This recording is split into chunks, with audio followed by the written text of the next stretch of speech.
একটা সময় পর হয়তো আমিও তোকে ভুলে যাব তোর সঙ্গে কাটানো সুন্দর মুহূর্তগুলোকে। তখন তোর কথা মনে পড়তো দূরস্থান, তখন তোর ছায়াটা দেখলেও হয়তো তোর উপর খুব ঘৃণা হবে। আর সেই দিনটা হবে আমার জীবনের দ্বিতীয় স্বাধীনতার দিন। কারণ মুক্তি, হ্যাঁ, তোর থেকে মুক্তি, তোর ভাবনা থেকে মুক্তি, তোর যন্ত্রণা থেকে মুক্তি। আমার শরীরে তুই নামে যে ব্যাধিটা হয়েছিল তার থেকেও মুক্তি। তখন আমি আজাদ,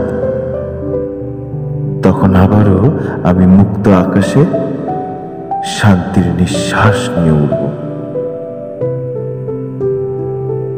কিন্তু সবটা কি এত সহজ ছিল? আমার বুকের বাঁ পাশে যে তুইটা নিকোটিনের মতন বসে গিয়েছিলি, সেই তুইটাকে মুছে ফেলা কি খুব সহজ ছিল? না রে, সময় লেগেছে। সময় দিয়েছি নিজেকে। কারণ তোর অভিনয়টাও একটা সময় পর আমি অনুভব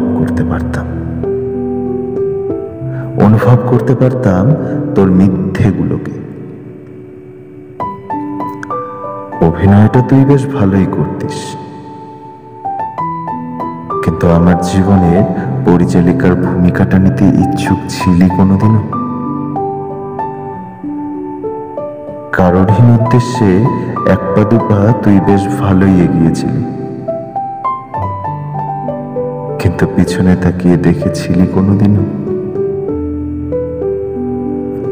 আমার সাথে যেটা হয়েছে সেটা আমি তো সয়ে গেলাম,